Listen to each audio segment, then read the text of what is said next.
Alright, mega love shout out mga kakabsat. Wait lang. Bawasan na natin tong background music ko. Parang sobrang lakas O malakas lang dito sa headset ko. Ay, naka full volume pala yung headset ko. Kaya parang lakas. But anyway, good morning mga kakabsat. Mega love shout out. Nandito tayo kay Attorney Enzo Recto mga kakabsat. Diyos ko po. Nakapaw. Mayroong mga latest po siya, no? Hala, posibleng imbestigahan na raw ang anomalya sa flood control sa Taguig. Dago po. Paktay ka ngayon. Alan Peter. Sige, ito muna bago ito si Marcoleta. Okay, here we go. Pasok. Flood control sa Taguig. Lagot ka dyan, mga Cayetano. No? Ilang billion ba yun nandyan? Pakinggan natin. Si Diskaya, ang kontraktor dyan. May mga ano na daw may mga initial na daw na findings. Initial yung mga coordinates ng mga flood control project sa Taguig ay nag-overlap.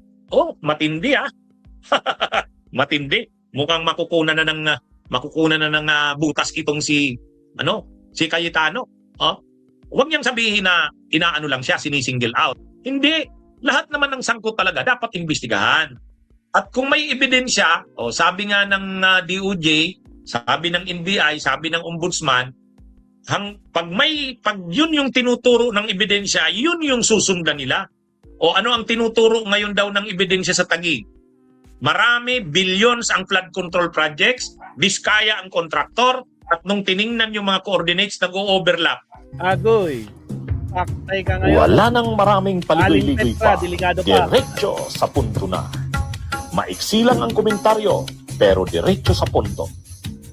Maraming kuro-kuro, may tiwali, may totoo. Dito, sa puntong diretso tayo. Punto, diretso.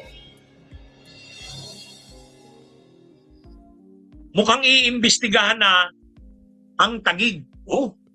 Matindi to. Iimbestigahan na yung mga flood control projects ng Taguig. Kaya yung si Cayetano, nagmamalinis siya na parang wala sa kanyang walang makukuhang issues kanya sa Taguig. Ito na. Iimbestigahan na daw ang mga flood control projects ng Taguig. Kasi billions din ang flood control projects ng Taguig, mga kabunyog. Billions. Paldo. Ngayon, at ito pa, alam nyo kung sino ang kontraktor ng mga flood control projects sa Taguig? Si Diskaya. Mga kumpanya ni Diskaya ang nag-implement ng mga flood control projects sa Taguig. Wag sabihin na walang alam si Cayetano diyan. Pag sinabi mong Taguig, sila ang congressman diyan, sila ang mayor diyan. Kaya ngayon, sa tagal ng mga Cayetano sa Taguig, mula pa panahon ni Duterte hanggang panahon ni PBBM ngayon, marami ang projects diyan. At si Diskaya ang kontraktor diyan. May mga may mga initial na daw na findings. Initial yung mga coordinates ng mga flood control projects sa Taguig ay nag-o-overlap. Matindi Matindi talaga. Matindi. Mukhang makukunan na ng butas itong si Cayetano. Si Cayetano. Huwag niyang sabihin na inaano lang siya, sinisingle out. Hindi. Lahat naman ng sangkot talaga dapat imbestigahan. At kung may ebidensya, sabi nga ng DOJ, sabi ng NBI, sabi ng Ombudsman, pag yun yung tinuturo ng ebidensya, yun yung susundan nila. Ano ang tinuturo ngayon daw ng ebidensya sa Taguig? Marami, billions ang flood control projects, Diskaya ang kontraktor, at nung tiningnan yung mga coordinates, nag-o-overlap. Nag-o-overlap. Ganun ba, Sir Leonardo? Ano na yan? Anong ibig sabihin yan? Hindi makakapagmalinis ang Cayetano dyan. Ibig sabihin, posibleng may dyan. May butas na dyan sa Cayetano. Akala ni Alan, walang issue sa kanya.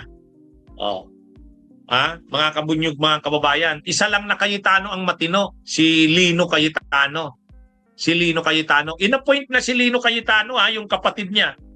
Inappoint na general manager ng PTV4.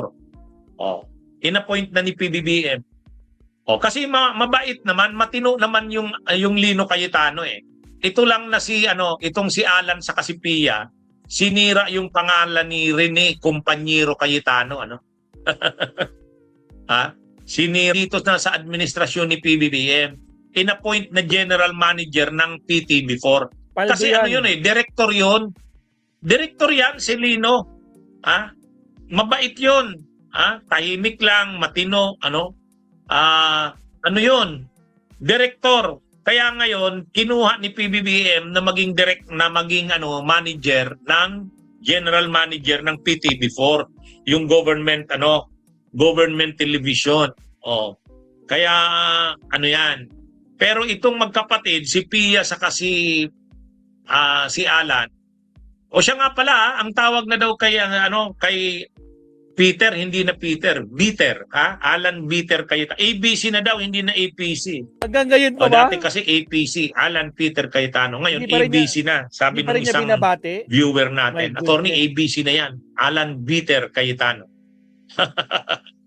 Bakit naman? Pero matindi yung sabi ni Lacson, Sabi ni Senador Ping Lacson, ipagdasal natin na wag namang magpatiwakal yan si Cayetano. Ipagdasal daw natin. Diyos Kasi ko. baka daw complete meltdown. Kaya mga kabunyog. Lalo na siguro kapag inimbestigahan si Cayetano. Kapag nagtuloy-tuloy itong investigasyon at naging seryoso yan, pagkatapos may mga ebidensya na laban sa kanya, delikado. Baka plunder din ang kaso sa kanya. Agoy. Mga kabunyog. Kaya pagkaganyan, baka bumigay na talaga yan.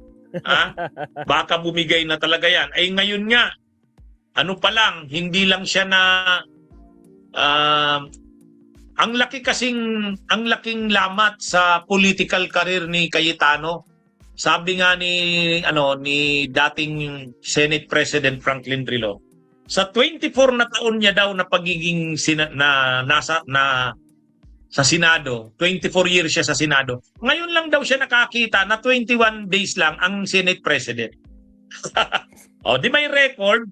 Mayroong record mayroong record na si Alan Bitter, si ABC, Alan Bitter Cayetano.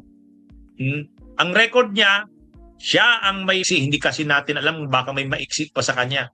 Pero sabi ni dating Senate President Drilon, sa 24 years niya sa Senado, ngayon lang nangyari na 21 days lang Senate President.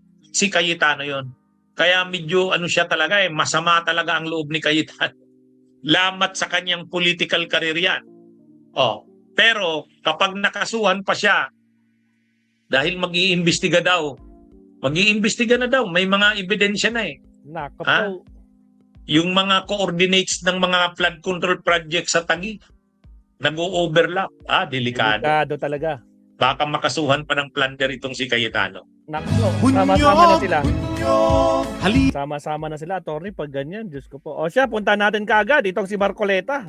Mukhang nagre-reklamo na itong INC. Tingnan natin. Ano bang sinabi dito ni Attorney Enzo Recto? Maraming salamat. Again, countdown po sa mga bagong pasok. Huwag kalimutan mag-like and subscribe. Maraming salamat. Alright, here we go. Countdown.